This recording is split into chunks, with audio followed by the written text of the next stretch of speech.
1 Coríntios 16, versos 5 e 9. 5 a 9. 5 a 9. Eu vou fazer essa leitura, os irmãos prestem bastante atenção.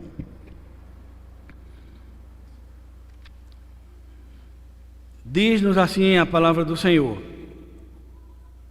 Irei ter convosco por ocasião da minha passagem pela Macedônia, porque devo percorrer a Macedônia. E bem pode ser que convosco me demore, ou mesmo passe o inverno, para que me encaminheis nas viagens que eu tenho de fazer. Porque não quero agora ver-vos apenas de passagem, pois espero permanecer convosco algum tempo, se o Senhor o permitir. Ficarei, porém, em Éfeso até ao Pentecostes, porque uma porta grande e oportuna para o trabalho se me abriu, e há muitos adversários. Eu vou ler o versículo 9, repetir, é onde nós iremos centralizar a nossa meditação nesta noite.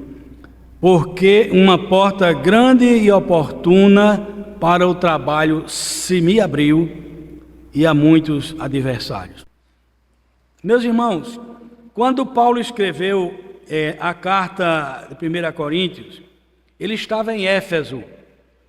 E estando em Éfeso, ele manifesta o desejo de passar em Corinto para fazer uma visita àquela igreja e permanecer alguns dias com aqueles irmãos. Então ele partiria de Éfeso, passaria pela Macedônia e pretendia demorar ou passar alguns dias com os irmãos lá na igreja de Corinto. Paulo ele não desejava ver os irmãos apenas de passagem, pois ele queria ter um contato pessoal mais demorado e também confrontar os falsos líderes existentes ali na igreja, como ele bem mencionou lá no capítulo 4, versículo 19, quando ele diz o seguinte: então, uma das finalidades do apóstolo em passar por Corinto era ver os irmãos, se confraternizar com eles, vê-los cara a cara, olho a olho, e também confrontar os falsos mestres. Ele diz lá no capítulo 4, verso 19: Mas em breve irei visitar-vos, se o Senhor quiser, e então conhecerei não a palavra, mas o poder dos ensoberbecidos. Na igreja de Corinto havia um grupo que se levantara contra Paulo, contra a sua autoridade apostólica, aproveitando-se da sua ausência para menosprezar a autoridade do apóstolo. Então ele passou lá também para confrontar esses falsos líderes. E provavelmente ele enviou essa primeira carta por Timóteo, conforme nós podemos ver lá em 1 Coríntios ainda, capítulo 4, versículo 17, quando ele diz o seguinte: Por esta causa vos mandei Timóteo, que é meu filho amado e fiel no Senhor, o qual vos lembrará os meus caminhos em Cristo Jesus, como por toda parte ensino em cada igreja. Então Timóteo, ele foi o portador da epístola de 1 Coríntios à igreja de Corinto. Paulo ele permaneceu 3 anos lá na cidade de Éfeso. Permaneceu 3 anos na cidade de Éfeso. E no final desse período, ele escreveu essa carta e a enviou por Timóteo àquela igreja. Então, irmãos, eu gostaria de focar o estudo desta noite no versículo 9 do texto lido, que é justamente o texto que Paulo fala dizendo: porque uma porta grande e oportuna para o trabalho se me abriu, e há muitos adversários. Então eu gostaria de focar principalmente a nossa meditação nesta noite, neste texto. E nós vamos ver, eu gostaria de ver com os irmãos, sobre justamente acerca desses adversários que Paulo fala aqui. São muitos os adversários da obra evangélica, em todos os tempos, naquele tempo do apóstolo Paulo, depois, na Idade Média, e hoje não é diferente. Muitos adversários se apresentam para se oporem à obra do Evangelho do Senhor Jesus Cristo. Então esses adversários, Paulo diz que eles são muitos. Muitos adversários. Uma porta oportuna se me abriu para o Evangelho, para a pregação do Evangelho, mas há muitos adversários. Então, Paulo disse isso porque ele sofreu na carne o sofrimento que esses adversários impôs a ele durante toda a sua vida missionária. Então, nós estudaremos nesta noite pelo menos três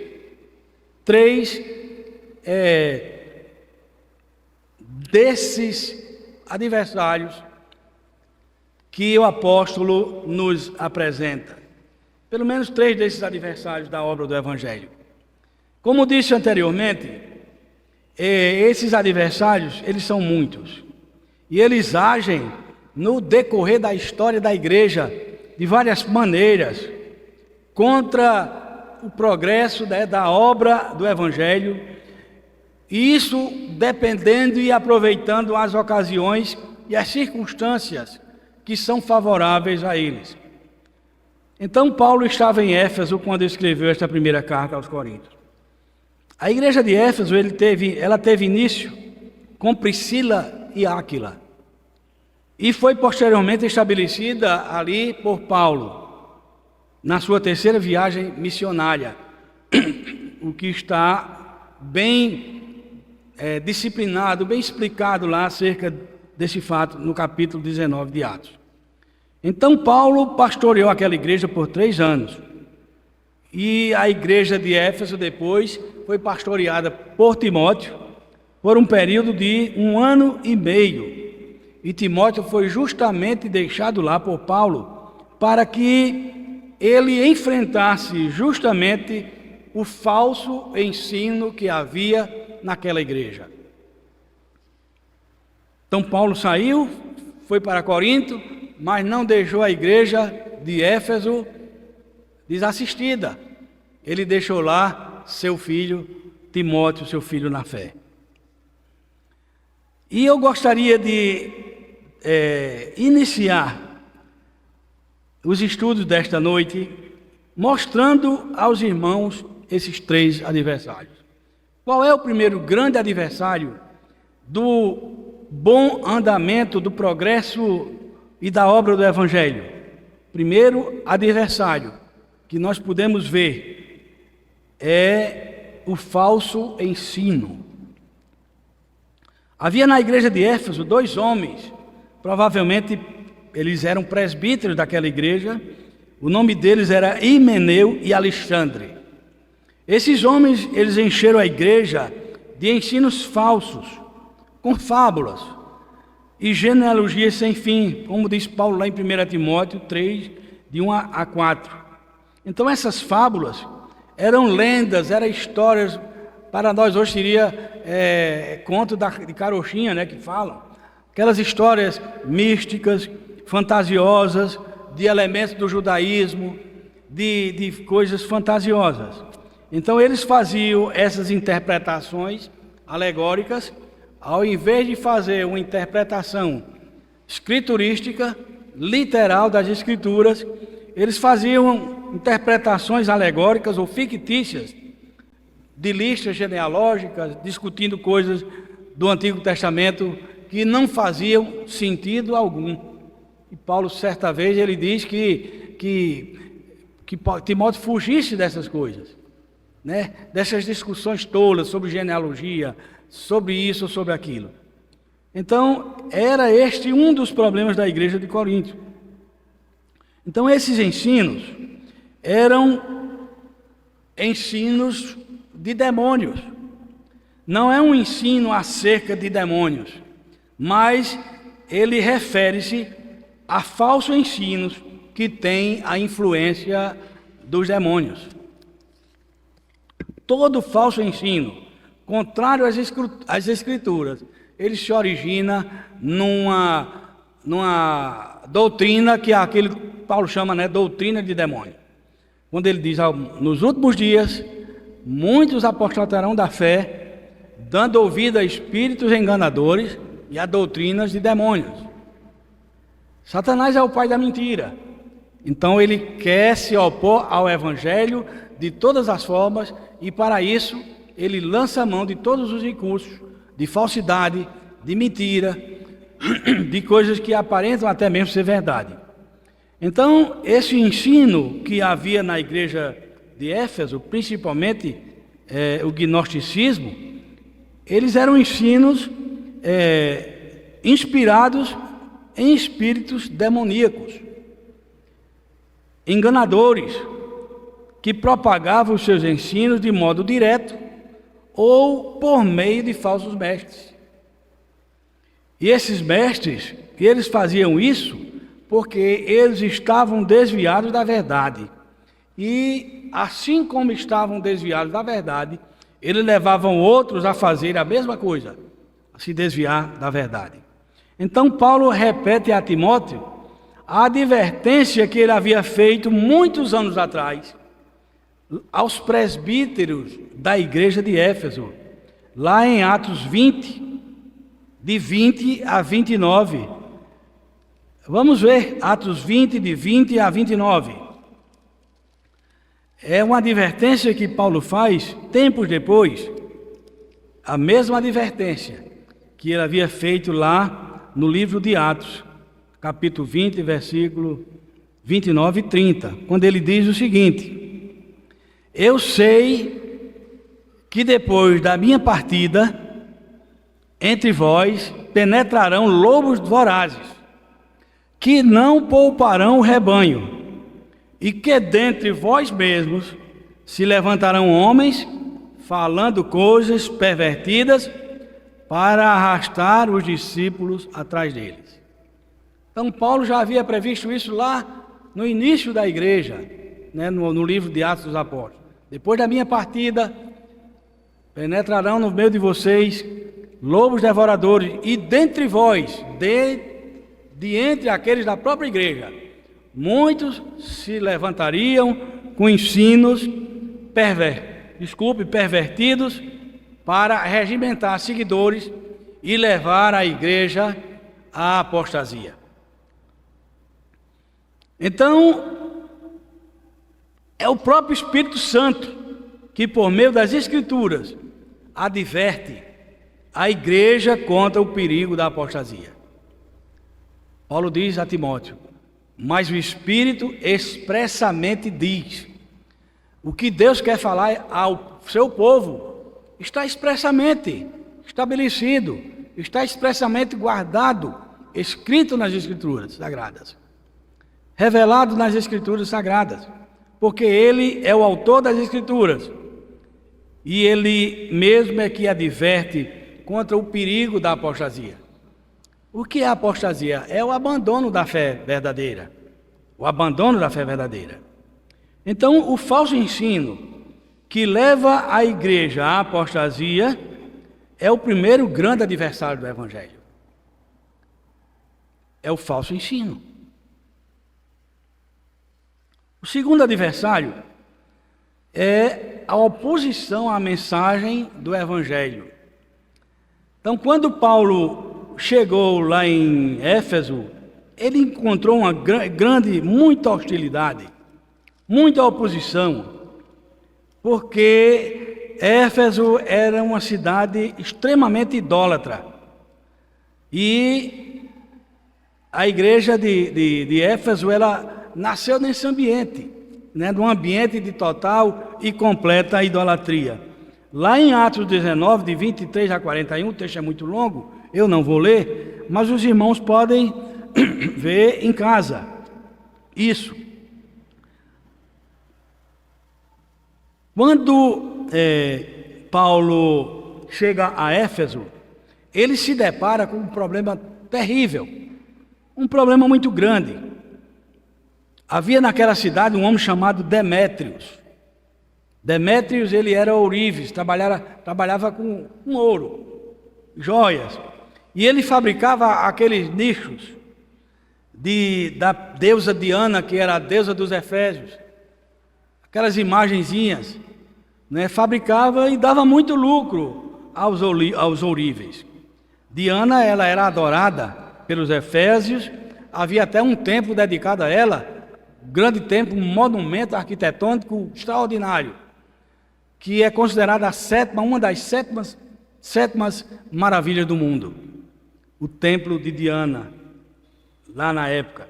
Então em Éfeso havia um templo dedicado àquela deusa. E havia muita também oposição ao Evangelho. Quando Paulo chega lá, pregando o Evangelho, condenando a idolatria, condenando o erro, né? Ele encontra a oposição desse homem chamado Demétrios. Porque quando Paulo pregou o Evangelho da existência de um só Deus e condenando a idolatria naquela cidade, ele atraiu para si a ira desses homens e dos amigos dele, dos ourives, que vendia e ganhava muito dinheiro. Vejam aí o texto, é Atos 19, 23, pelo menos o início. Ele diz o seguinte: por esse tempo houve grande alvoroço acerca do caminho. O caminho aqui, que está com letra maiúscula, é o Senhor Jesus Cristo.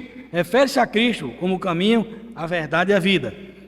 Depois um ourive chamado Demétrio, que fazia de prata nichos de Diana e que dava muito lucro aos artífices, convocando-os juntamente com outros da mesma profissão, disse-lhes: senhores, sabeis que deste ofício vem a nossa prosperidade, e estáis vendo e ouvindo, não só em Éfeso, mas em quase toda a Ásia, este Paulo tem persuadido e descaminhado muita gente, afirmando não serem deuses os que são feitos por mãos humanas. Então o que ele temia? Eles temiam que o comércio deles fosse abalado e que a deusa Diana também fosse, a crença naquela deusa, né, que não era deusa coisa nenhuma, fosse abalada e que houvesse um grande prejuízo. Então o interesse deles não era propriamente contra o Evangelho, e ao mesmo tempo era, mas era principalmente o interesse financeiro. Então, irmãos, Paulo encontrou uma oposição muito grande ali naquela igreja. Talvez nenhuma igreja do Novo Testamento tenha tido uma oposição tão grande, tão feroz ao Evangelho, quanto a igreja de Éfeso. Então, quando Paulo chega a Éfeso, ele se depara com esse problema, com esse grande problema. E a oposição foi muito grande, a ponto de Paulo e seus companheiros quase serem linchados. Mas, irmãos, quando esta porta da graça, grande e oportuna, quando ela se abre para expor a mensagem do Evangelho, a mensagem da salvação, pura, genuína, ela é nesse momento exato que a oposição aparece. Quando a igreja se propõe a pregar um evangelho puro, o evangelho verdadeiro, o evangelho da salvação em Cristo, que condena o pecado, que condena a mentira, que condena a ganância, que condena a idolatria, então as portas do inferno se abrem contra ela. E foi isso que aconteceu naquele momento. Esse segundo adversário, a oposição ferrenha daquele povo, passou a praticar uma grande perseguição. Então é nesse momento de oposição, de pregação do Evangelho, que os adversários de Cristo e do seu Evangelho, é nesse momento que eles são provocados. Mas nós não devemos nos surpreender com isso, porque isso tem ocorrido hoje em dia. Ocorreu no passado, não no passado longínquo, mas no passado de 70 anos atrás, quando os nossos avós,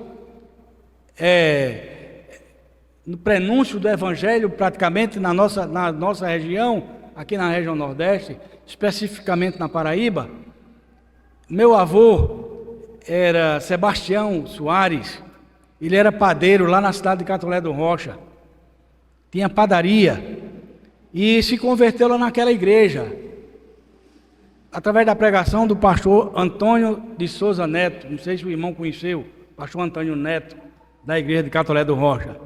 E ele se converteu lá, então, seus filhos, minha mãe e minhas tias, tudo pequenininhos ainda. E quando eles se converteram, estava havendo uma grande perseguição religiosa na cidade. O Frei Damião tinha acabado de passar naquela cidade e começou a incitar o povo, os habitantes da cidade, aquele povo fanático, começou a incitar o povo contra os crentes.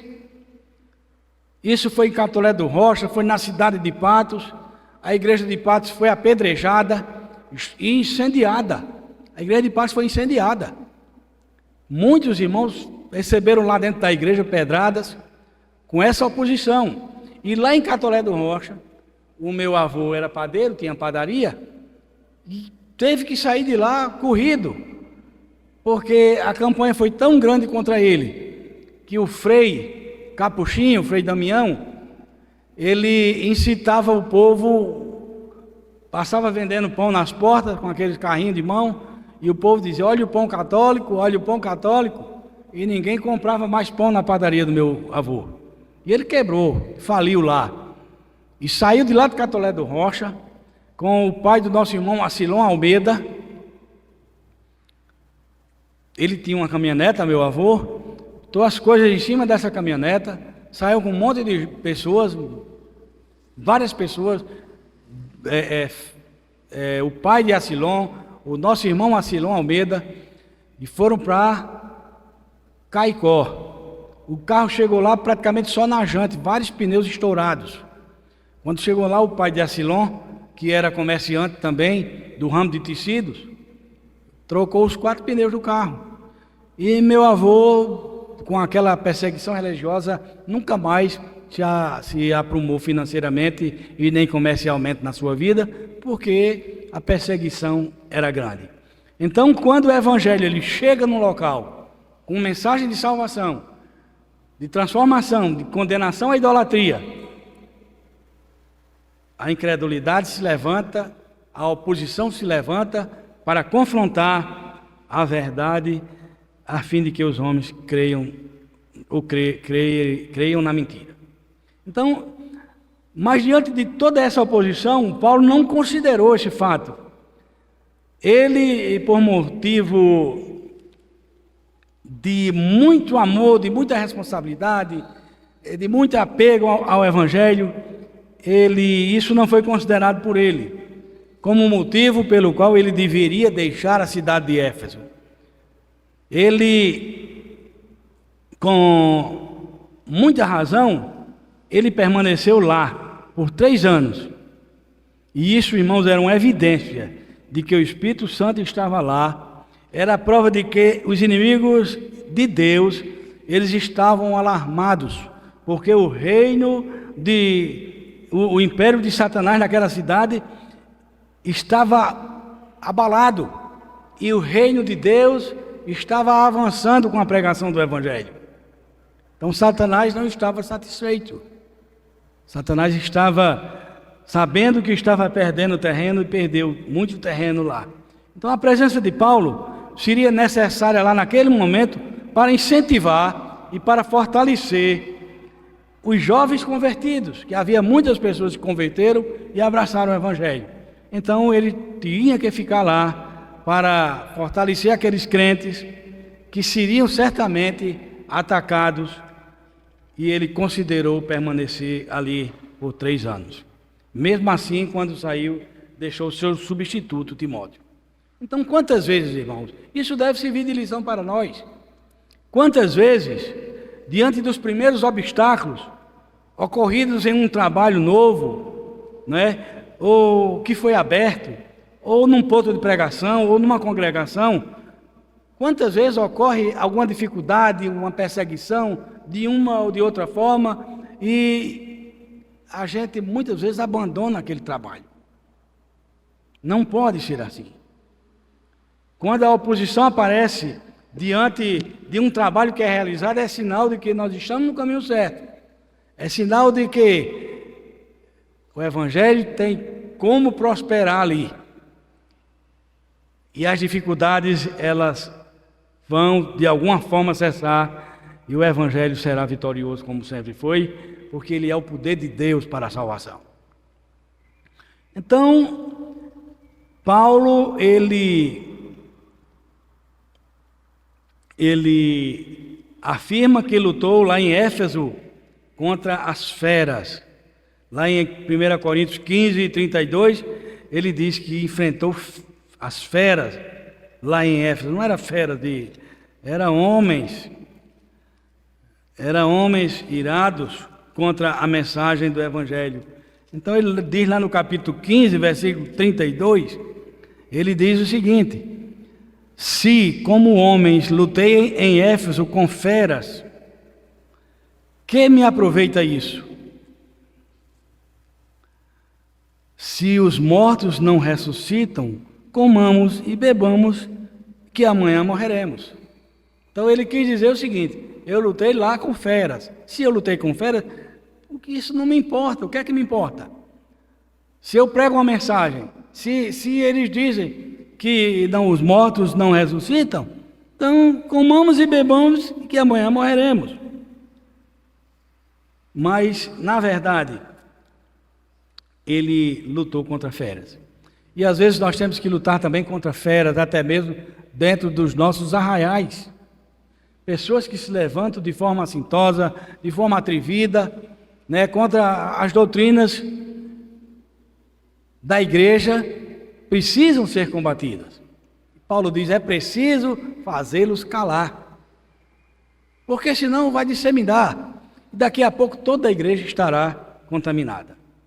Mas chegando ao terceiro adversário do Evangelho, qual é o terceiro adversário? É o abandono do primeiro amor.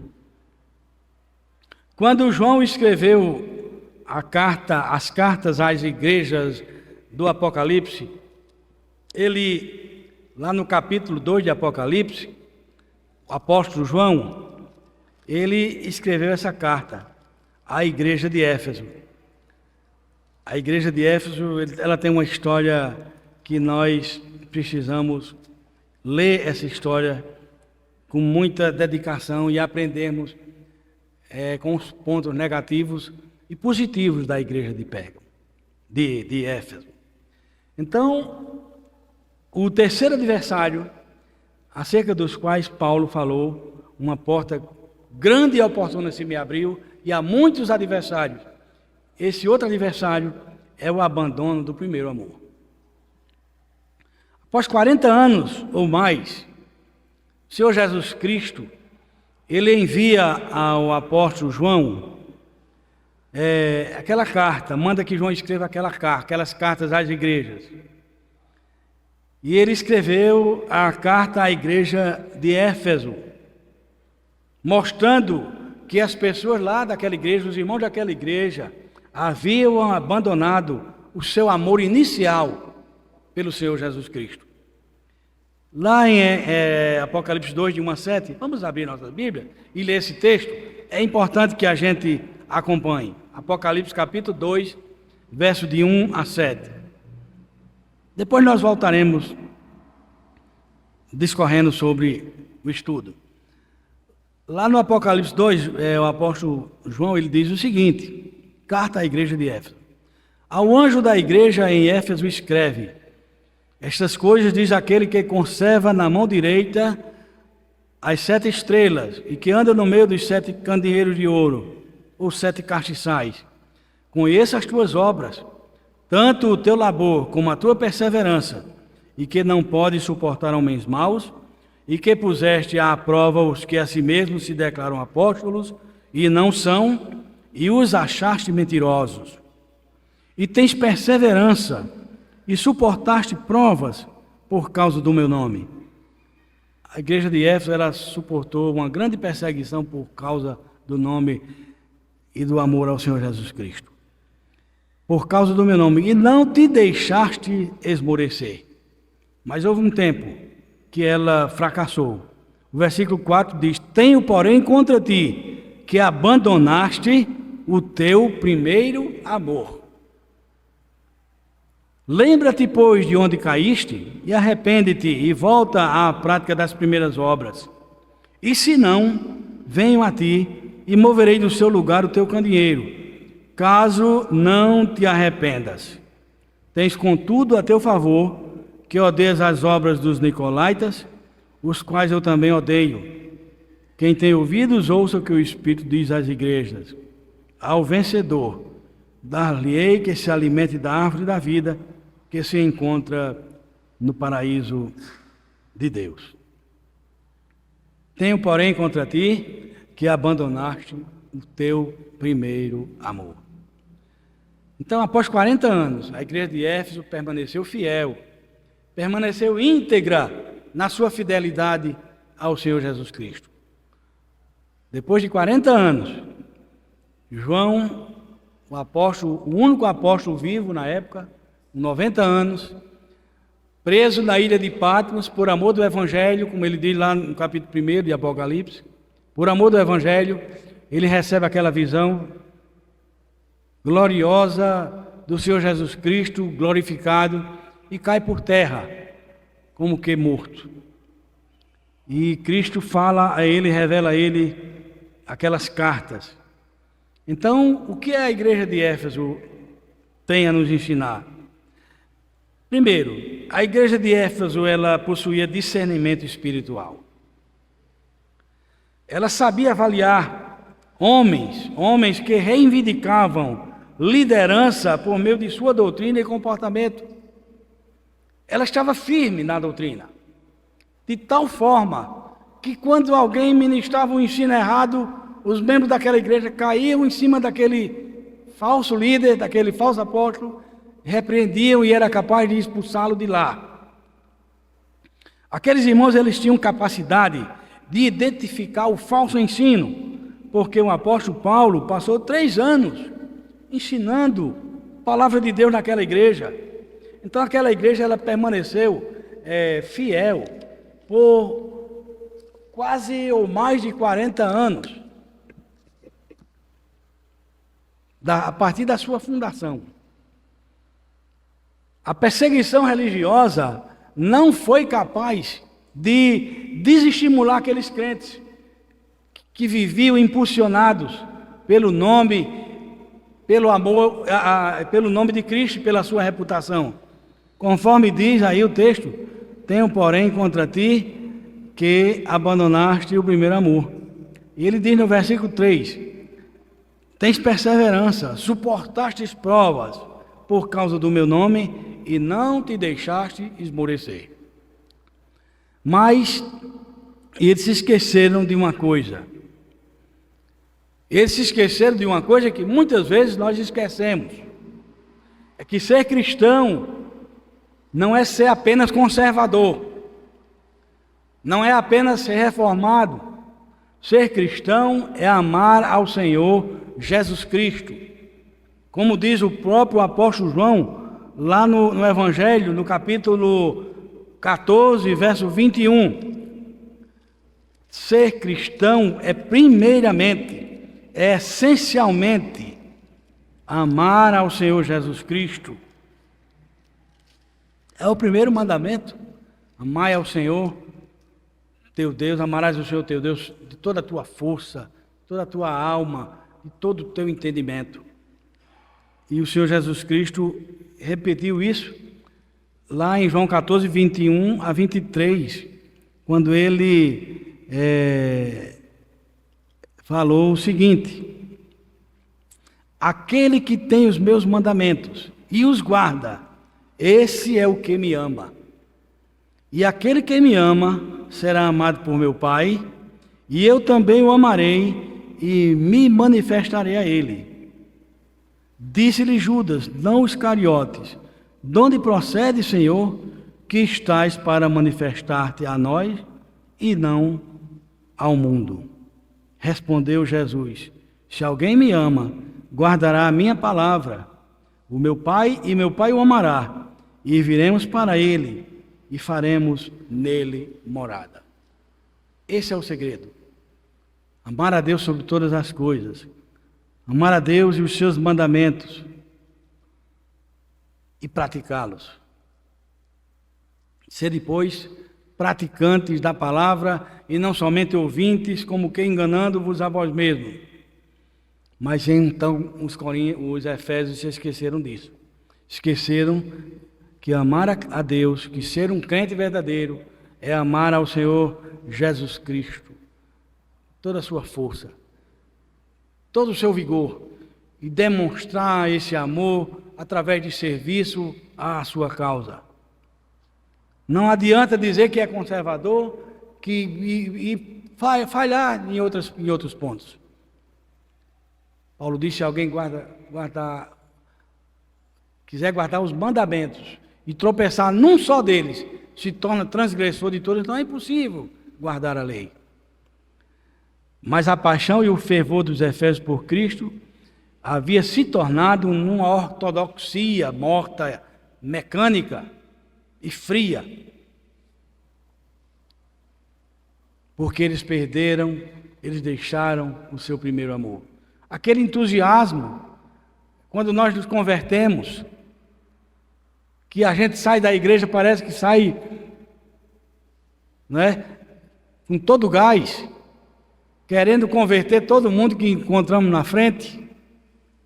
Eles abandonaram esse primeiro amor. Se apegaram tanto às doutrinas conservadoras, que a ortodoxia, que a realização do culto se tornou uma coisa mecânica, fria, não havia emoção, não havia amor por aquilo que eles faziam, apenas faziam mecanicamente. A pureza doutrinária e moral daqueles irmãos e o seu amor pela verdade e seu disciplinado serviço não poderiam substituir o amor a Cristo, o qual eles haviam abandonado. Lá em 1 João 1,15, o mesmo apóstolo que escreveu a carta à igreja de Éfeso, lá no Apocalipse, ele diz, na sua epístola, primeira epístola 1, versículo 15: não ameis o mundo, nem as coisas que há no mundo. Se alguém amar o mundo, o amor do Pai não está nele. O que significa amor nessa passagem? Significa afeto, devoção, vontade de servir sem nenhum interesse, apenas de ver Cristo sendo glorificado na nossa vida, sendo glorificado na nossa vida. Paulo diz: o que me importa? O que importa é que Cristo seja glorificado em mim. Então, esse amor, nessa passagem, significa isso: afeto, devoção, desprendimento pela causa. É Deus e não o mundo que deve ter o primeiro lugar na nossa vida.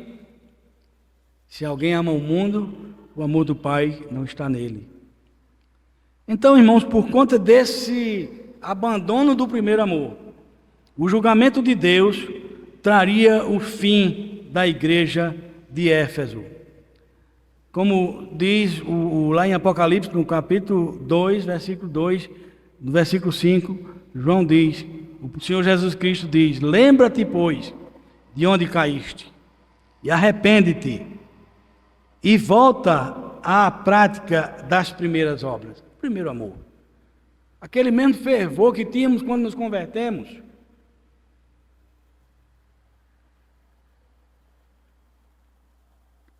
Então, em função disso, o julgamento de Deus traria o fim da igreja de Éfeso.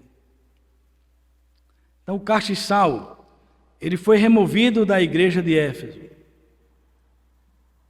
Não há registro de quanto tempo depois desse esfriamento essas coisas aconteceram.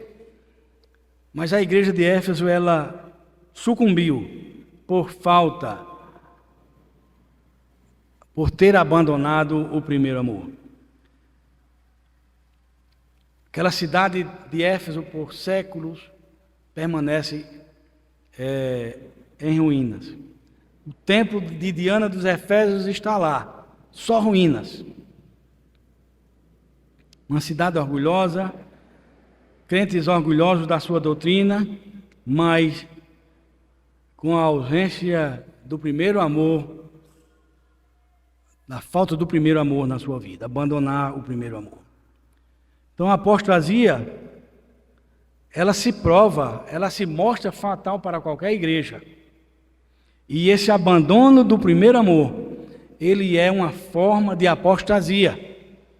Porque isso faz com que o crente abandone a sua fé.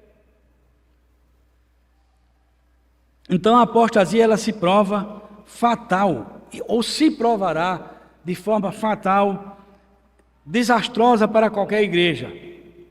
Então Éfeso, ela nos traz uma lição muito grande, porque uma igreja, ela não pode cometer suicídio e depois viver e continuar vivendo.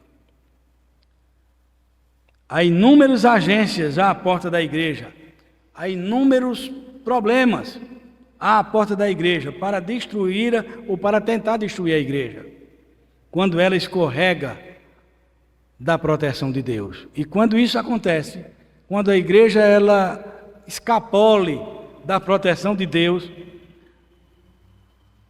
que a sustenta. Meus irmãos, que isso jamais venha a acontecer com esta igreja, que demonstremos cada vez amor incondicional por aquilo que defendemos, amor incondicional ao Senhor Jesus Cristo, mesmo que venham as provas, mesmo que venha o sofrimento, mesmo que venham as perseguições, mas nós devemos permanecer firmes. Foi que Paulo falou: sede, pois, firmes e constantes na obra do Senhor. Não é o tema da união feminina, né? Sede firmes e constantes na obra do Senhor, sabendo que o vosso trabalho não é vão em quem? No Senhor. É que muitas vezes nós fazemos o trabalho para as pessoas. E quando não há reconhecimento, nós achamos que foi em vão, porque não fizemos para Deus. Quando realizamos qualquer obra na igreja, para agradar A ou B, e não para agradar o Senhor, esse trabalho é vão. Mas quando fazemos para Deus, sabendo que o vosso trabalho não é vão no Senhor. Ninguém que tenha trabalhado nessas condições, que tenha servido a Deus nessas condições, nunca se decepcionou com o Evangelho. O próprio apóstolo Paulo, ele falou que teve tribulações tais lá em Éfeso, a ponto de desesperar da própria vida. Mas ele permaneceu firme, porque ele sabia que aquele a quem ele estava servindo era o dono da obra, era aquele que haveria de recompensá-lo no final da sua jornada, e acima de tudo, ele ficaria firme. E ele pôde dizer: eu combati o bom combate, guardei a fé, desde agora a coroa da justiça me está preparada. Combati o bom combate, acabei a carreira e guardei a fé. Desde agora a coroa da justiça me está preparada, a qual o justo juiz me dará naquele dia, e não somente a mim, mas a todos quantos amarem a sua vinda. Quando Paulo disse essas palavras, ele não estava na sua casa, ele não estava de férias, ele estava numa masmorra para receber a condenação por morte, por decapitação. Ele disse que estava sendo oferecido como sacrifício, mas que a coroa da vida estava garantida para ele e para todos aqueles que amarem a vinda do Senhor Jesus Cristo. Que nessas promessas nós descansemos, que nessas promessas nós confiemos, porque aquele que prometeu não faltará. Aquele que prometeu não é o homem para que possa mentir, nem filho do homem. Ele é a verdade. E lá no Apocalipse, uma figura diz que nele, quando João tem aquela revelação do Senhor Jesus Cristo, ele diz que é aquele que peleja verdadeiramente, aquele que luta verdadeiramente, porque ele é a verdade, a sua palavra é a verdade, e ela continuará, sem que nem um tio ou um Y ou qualquer letra caia no chão, que a palavra de Deus é o firme fundamento da nossa fé. Que o Senhor nos abençoe e nos faça lembrar sempre dessas verdades maravilhosas do Evangelho. Então nos lembremos desses inimigos que nos fazem desviar da fé. O primeiro inimigo é o falso ensino. O segundo é a oposição, que nos arrefece a fé, que nos esfria a fé. E o terceiro e grande inimigo é o abandono do primeiro amor. São muitos outros. Se fosse mostrar nesta noite os inimigos da fé, nós não poderíamos contá-los, porque eles são muitos. Por isso Paulo disse, são muitos adversários. E muitas vezes eles se levantam dentro da própria igreja. Que nós estejamos preparados para enfrentar esses adversários na nossa igreja, na nossa denominação, aonde quer que nós proclamemos o nome e a verdade e a palavra do Senhor Jesus Cristo. Amém.